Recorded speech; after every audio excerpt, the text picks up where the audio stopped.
You should not neglect your time or use it haphazardly. On the contrary, you should bring yourself to account.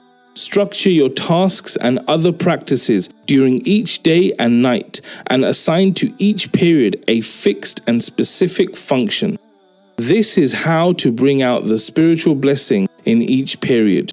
If you leave yourself adrift, aimlessly wandering as cattle do, not knowing how to occupy yourself at every moment, your time will be lost.